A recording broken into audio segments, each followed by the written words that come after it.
Afinal, dieta ou exercícios? O que é mais importante? Perder muito peso em pouco tempo resolve o problema? Uma dieta pode ser melhor que a outra? Veja o que os especialistas em nutrição e atividade física falam sobre emagrecimento e o que o nosso cérebro tem a ver com tudo isso. Nos ajude a produzir mais vídeos legais. Deixe seu comentário, compartilhe o vídeo e se inscreva no canal.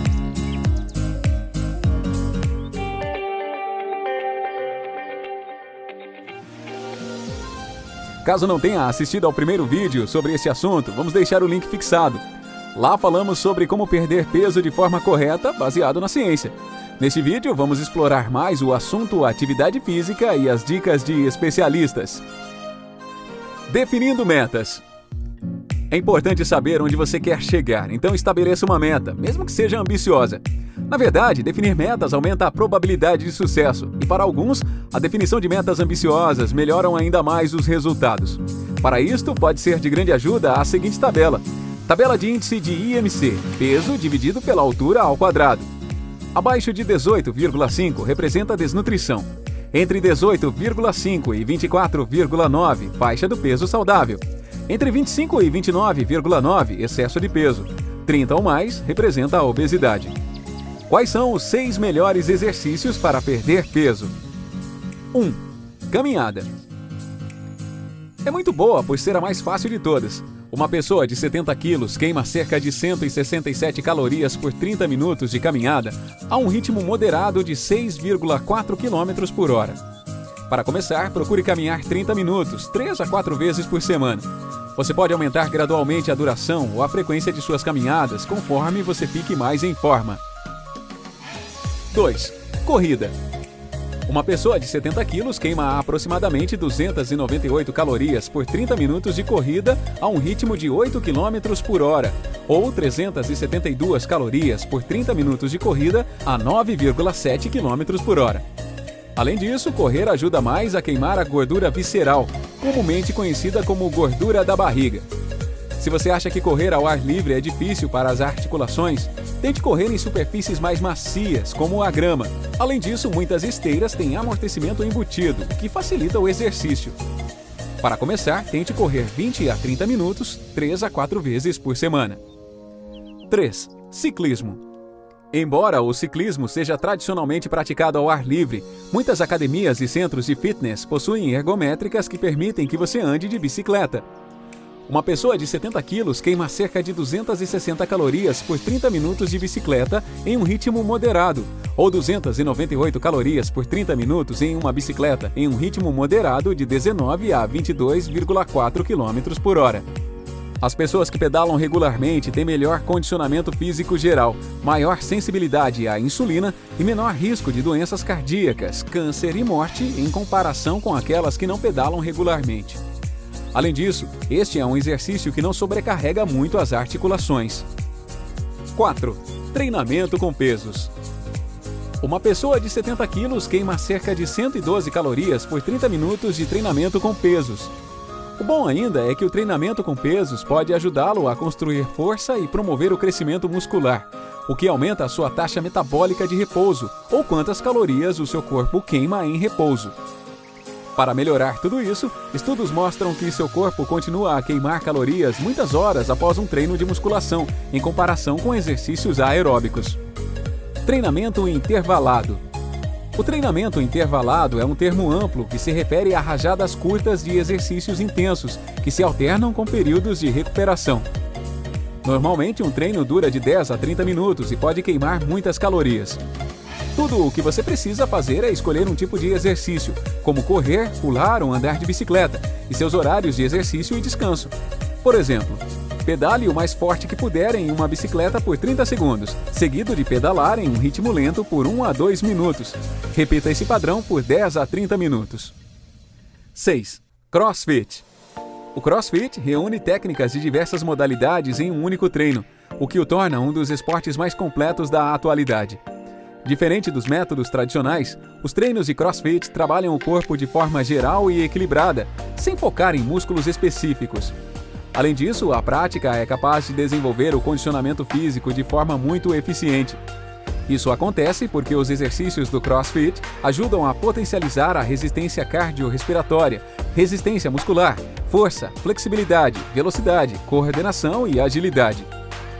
Um estudo feito pelo American Journal of Sports Medicine mostrou que a prática de CrossFit aumenta a capacidade metabólica e leva o corpo ao consumo máximo de oxigênio, elevando o gasto energético durante o treino.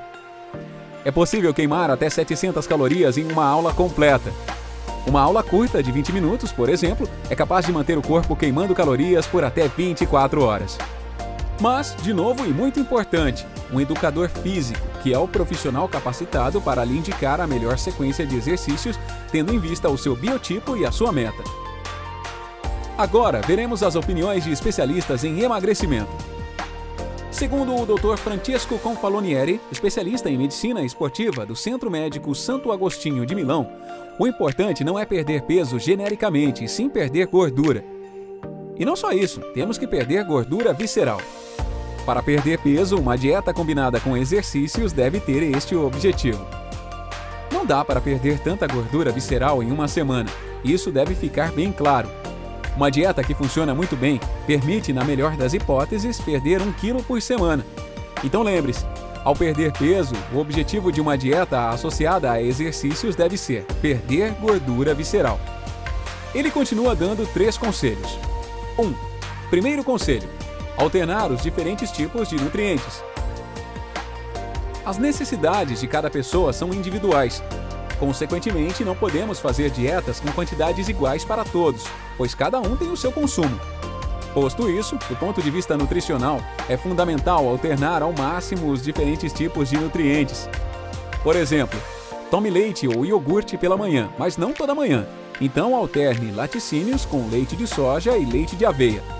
Ao meio-dia, coma carboidratos para dar energia ao corpo, mas procure alternar os alimentos, por vezes integrais. À noite, porém, evite os carboidratos e tenha um jantar exclusivamente proteico. Mas alterne diferentes tipos de proteínas, como carne vermelha, carne branca, peixe, ovos, legumes e queijo magro. 2. Segundo conselho: prefira carboidratos na primeira metade do dia e proteínas na segunda metade do dia. O carboidrato na primeira metade do dia é um poderoso acelerador do metabolismo.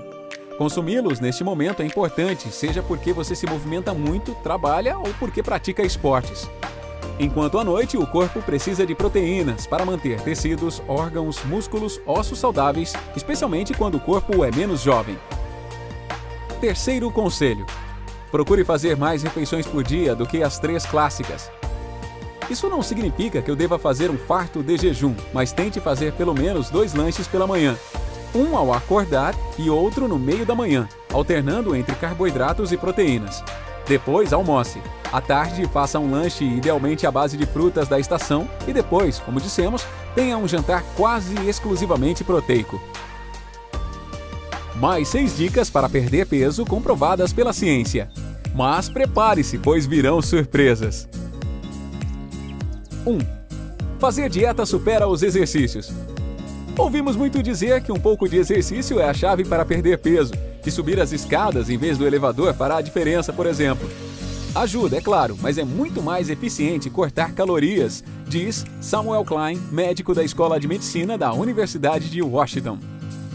Diminuir a ingestão de alimentos é muito mais eficaz do que aumentar a atividade física para conseguir a perda de peso. Se você quiser atingir um déficit de energia de 300 quilocalorias, pode correr no parque por 5 quilômetros ou não comer 60 gramas de batata frita. É simples assim. Estudos confirmaram essa dicotomia, contrapondo os exercícios à dieta e descobrindo que os participantes tendem a perder mais peso apenas com dieta do que apenas com exercícios. Claro, os dois juntos seriam ainda melhores.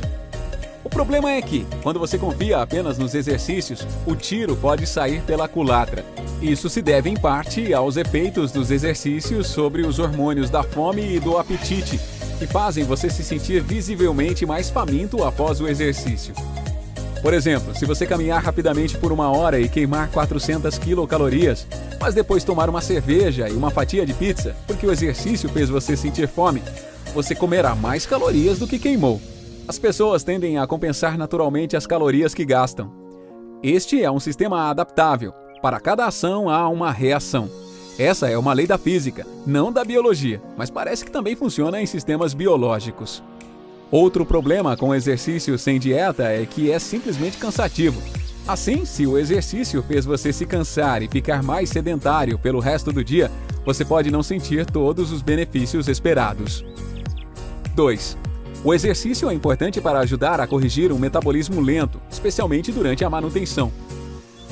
Embora o exercício possa não ser tão importante para a perda de peso quanto a restrição calórica, ele é importante de outra maneira, pois pode reparar uma falha no metabolismo.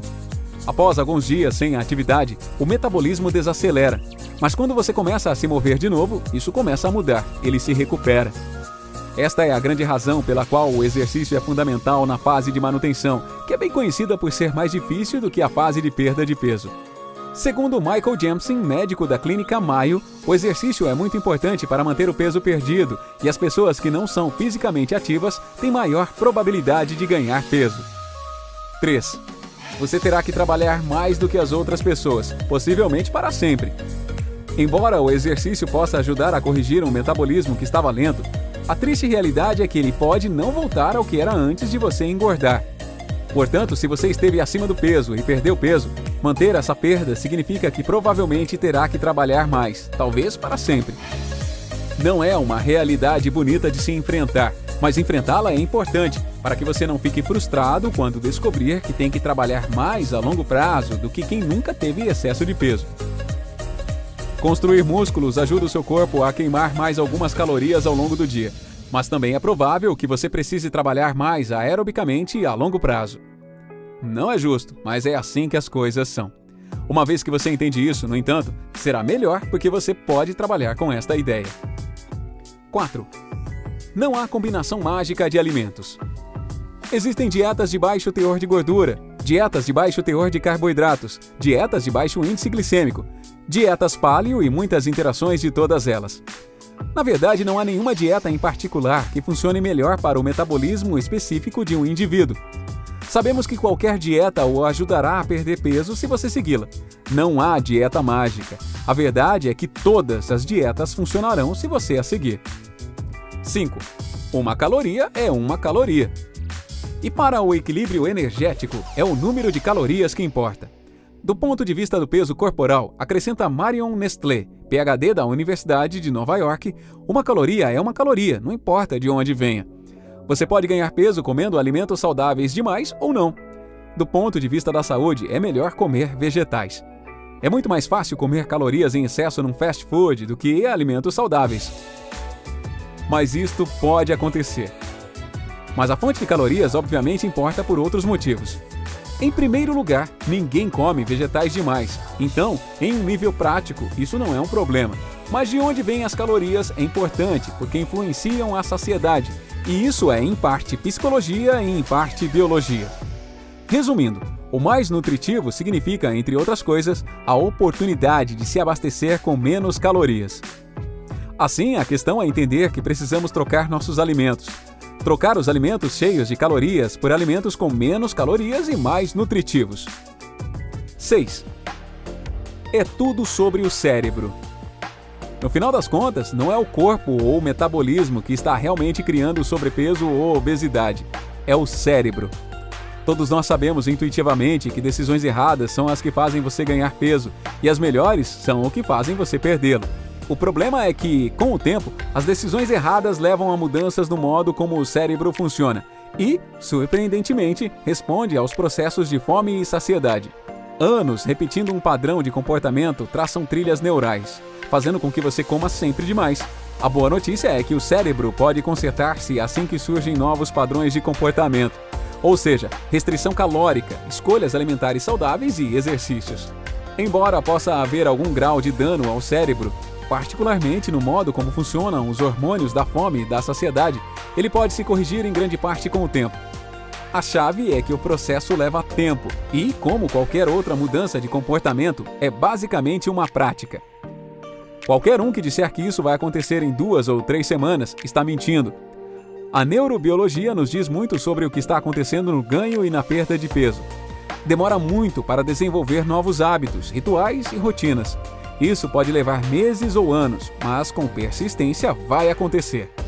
Então, reduza calorias, coma melhor, faça exercícios e lembre-se de que é uma prática que deve ser repetida ao longo do tempo, meses ou anos.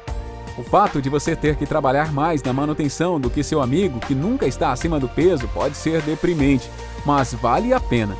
E lembre-se de que o seu cérebro, o órgão por trás de tudo isso, é plástico e responderá às mudanças que você fizer muito melhor do que você imagina. E o seu corpo também. Esperamos que tenha gostado do vídeo. A sua participação é muito importante para nós. Assim, deixe seus comentários, compartilhe o vídeo e se inscreva no canal. Até mais!